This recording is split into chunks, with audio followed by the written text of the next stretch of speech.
It's getting spooky in here.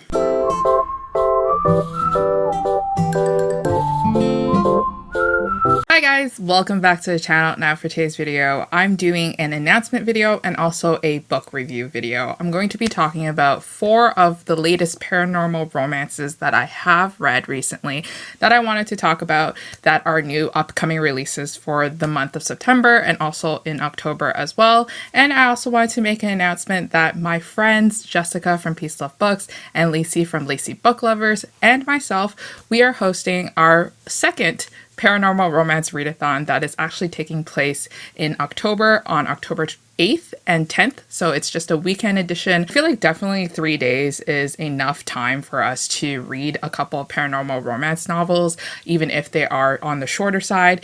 And it's enough to celebrate for the spooky season as well. So if you guys are interested in joining our readathon, definitely go check us out on our social media channels and also on our Instagram pages, where we will most likely be updating everybody who is in the readathon on our progress of the readathon too as well. We have many different story templates, once again, similar to the historical romance readathon that we all 3 also host as well. We have a bingo chart, which is pretty cool. And for the bingo, you just have to pick out some books that follow the prompts. So we have part of a series, vampires, fated mates, ghost, novella, indie published in 2021, shifters, and a black cover. Definitely go have fun with it because I know that a lot of people enjoy. And then we also have a TBR template too, so you can share with us and with your followers on what books you're choosing to read. And then we also have a book updates template too, so you can tell us what your review was and what are your thoughts of your latest paranormal romance. But let's get started with the 4 paranormal romances that I have read recently that are going to be released this year or was already released this year. So the first book that I want to talk about is actually one that was one of my most anticipated reads. For some reason, I just really wanted to read a witchy romance novel that was set more in a contemporary romance setting. I felt like that after our first round of paranormal romance readathon last year, I realized the only types of paranormal romances I enjoy is when it's heavy on contemporary themes and then lighter on paranormal themes. So when I saw that Avon Books and other publishers were publishing and producing more paranormal romances this year, I was really excited for them. And the first one was the X Hex by Erin Sterling. And now this one follows our heroine, who is actually a witch. And if I remember correctly, I think the whole town is very used to witches, and like they've accepted the witchcrafting and they accepted their neighbors who are a little bit more magical than the others. And basically our heroine is a witch, her best friend is a witch, and our heroine unfortunately got dumped by her fling. She got really tied up in it and she really liked him, but then he abruptly ended the relationship when his lie was exposed and that she figured out that he was actually engaged already. And so she was basically dating a engaged man, and she obviously didn't like that. So she got drunk one day and her best friend was tired of it, so they both decided to form like a seance, and then they performed a curse on him so that it's like kind of like a payback to him. And then he, after many years, comes back to the small town, never once have forgotten about her, and so does she. She never once forgot about him either. And then they meet each other again in the small town, and they start to realize that maybe the hex that they put on him is actually real and that he might actually be in danger of dying because of her. So she wants to reverse it and she doesn't want to harm him at all because she still has emotions for him. And this is kind of like their grand adventure of like solving the mystery behind the hex and like solving other mysteries within the town as well. Now for this one, it's a second chance romance that I didn't really like, mostly because our author pitted it in a way that it made us readers feel like we missed out a whole chunk of time. I felt that it was mostly told to us of their past relationship. So when it switches to that mode of where they're telling you how you should be feeling because of that second chance romance without showing you scenes of the second chance romance, it feels a little fake and it feels a little bit forced. So I didn't really have that emotional connection to our characters, and I didn't feel the need for them to be together in the end because I never saw how good they were in the past, because majority of the times it was told to me that they were a very good couple instead of showing telling me that they were a really good couple. So the second book that I read is not really a paranormal romance. It's more like a sci-fi romance, but I'm going to include it in this wrap up anyways because I wanted to talk about this series called the Clee Canyon series by Victoria Aveline. Now, I saw this series a lot on TikTok, so I would say that it is a very popular trending sci-fi romance series that garnered some attention there. And this is actually book number 3 called Saving Varico. Now, I really liked book number 1, which was called Choosing Theo, and I since have read book number 2, which kind of fell short of my expectations, and I gave it a 3 out of 5 stars. So I was excited to try the third one to see if it would get any better. Now, Saving Varico follows the same premise where all the girls have been captured and put on this planet, and now they are being tested and put into these trials to see if they can basically repopulate the planet. And obviously it's against human rights, it's against the planet rights and things like that. So these heroes come and rescue them. So one of our heroines have managed to escape, and now she is living in a forest with our hero named Varico. And Varico himself has come from a dark past where he himself has been captured and he has been put through all these tests too as well. So they both have sort of a dark background. Now this one took on an enemies to lovers spin to it. They both didn't trust each other at first, but they grew liking to each other because of all the forced close proximity. And I felt that the first half of the book was very action-packed. However, the rest of it was very dragged out and it just was so slow burn. And I was questioning why this book was longer than the others, or it felt longer. I felt like the other ones were abridged and then this one was unabridged. So there was just a lot more things happening into the story that made me lose attention.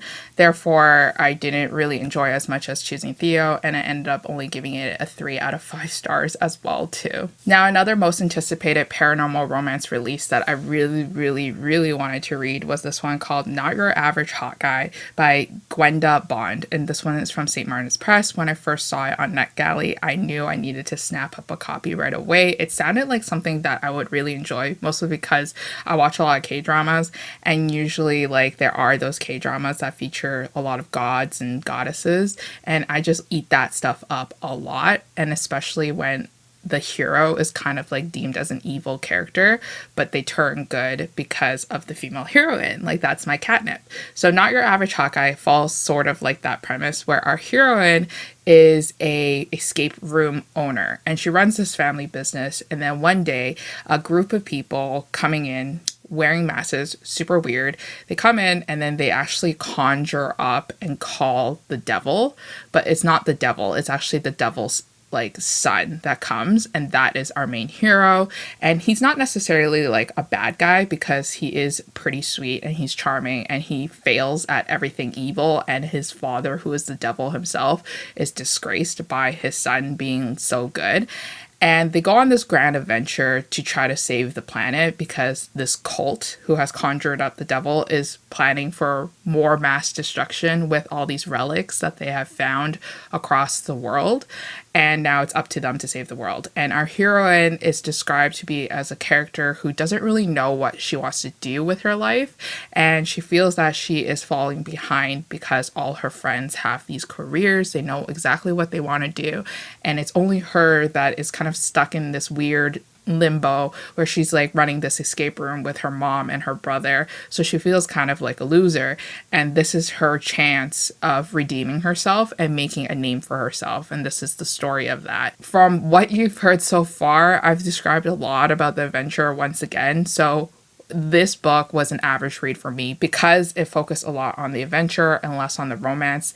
I also didn't really like the writing style. I felt that the writing was weird, and it might be just like an arc thing because I know that St. Martin's Press arcs are very unfinished. I know this because I received like the finished copy and the art copy sometimes, and then if I do like a side-by-side comparison, you can tell that a lot of heavy edits have come in. So that also could be a reason why the ratings right now on Goodreads are so low, because the ARC readers got a really unfinished copy. But this one, the writing was not for me because it felt like the author was constantly breaking the third wall.